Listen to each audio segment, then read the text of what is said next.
2025년 12월 6일 토요일 새벽 기도에 함께 묵상할 말씀은 느헤미야 13장 15절에서 31절까지 말씀입니다.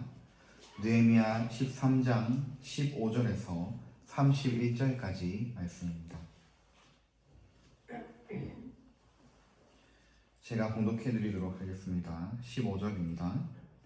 그때 내가 본즉 유다에서 어떤 사람이 안식일에 술틀을 밟고 곡식단을 나귀에 실어 운반하며 포도주와 포도와 무화과와 여러 가지 짐을 지고 안식일에 예루살렘에 들어와서 음식물을 팔기로 그날에 내가 경계하였고, 또 두로 사람이 예루살렘에 살며 물고기와 각양 물건을 가져다가 안식일에 예루살렘에서도 유다 자손에게 팔기로 내가 유다의 모든 귀인들을 꾸짖어 그들에게 이르기를 너희가 어찌 이 악을 행하여 안식일을 범하느냐? 너희 조상들이 이같이 행하지 아니하였느냐? 그래서 우리 하나님이 이 모든 재앙을 우리와 이 성읍에 내리신 것이 아니냐?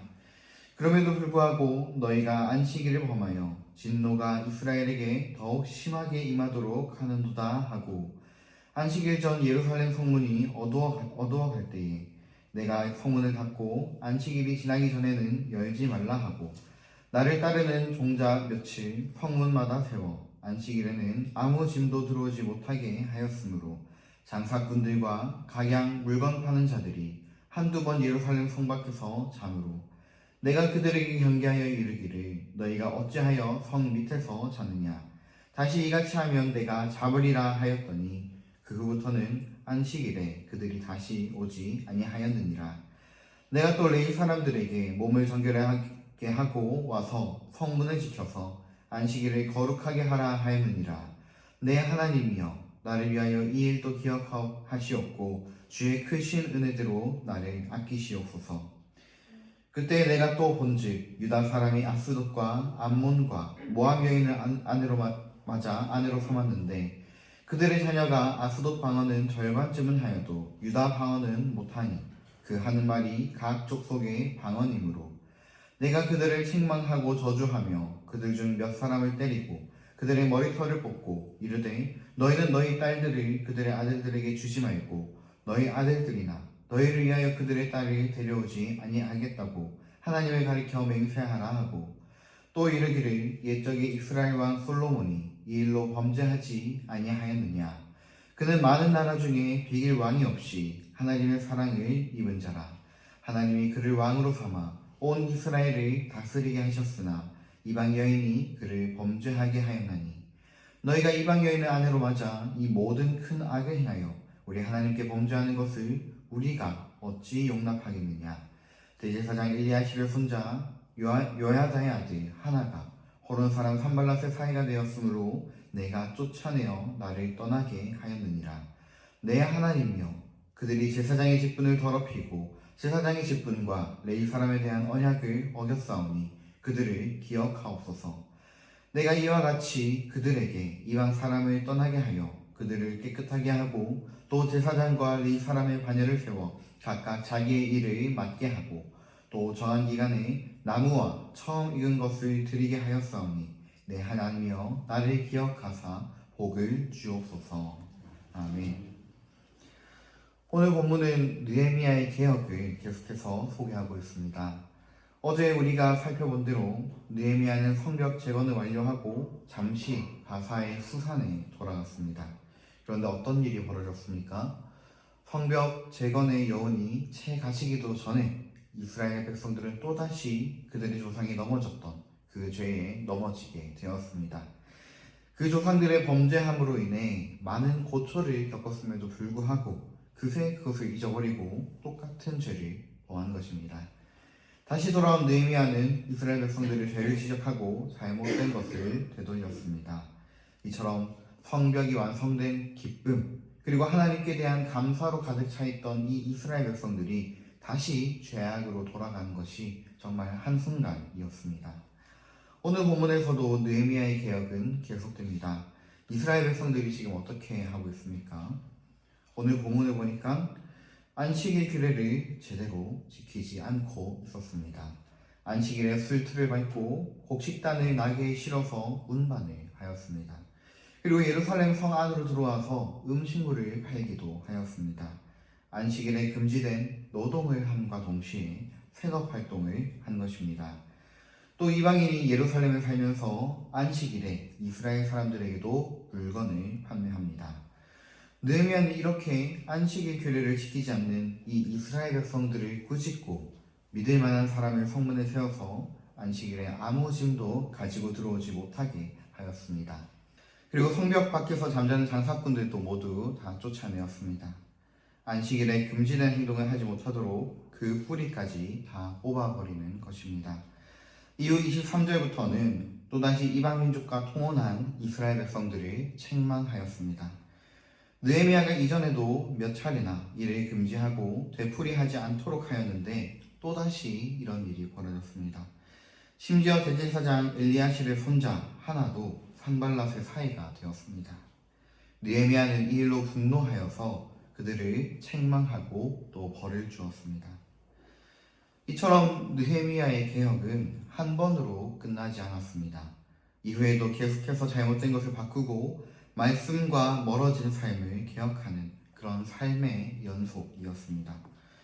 오늘 느헤미야서의 마지막인 13장은 아름다운 결말이 아니라 잘못된 것을 계속해서 개혁해 나가는 그런 느헤미야의 모습과 그의 기도로 마무리가 되고 있는데 이는 우리에게 정말 많은 생각이 들게 합니다. 마치 이 느헤미야의 마지막 장은 우리에게 한 번의 개혁으로 멈추지 말고 계속해서 개혁해 나아가라 하는 그런 메시지를 던지고 있는 것 같습니다. 과거 우리 신앙의 선배들인 종교개혁자들은 개혁된 교회는 계속해서 개혁되어야 한다 라는 말을 마음에 새기며 살아왔습니다. 이는 변하는 시대 속에서 유행이 뒤떨어지고 또 그 시대에 맞춰서 변화하라 하는 말이 아닙니다. 교회가 항상 하나님의 말씀을 기억하고 그들의 모습을 돌아보고 말씀으로 되돌아가야 한다 하는 의미입니다. 그래서 그들은 개혁된 교회를 계속해서 끊임없이 성경에 비추어 개혁해 나가고자 했습니다.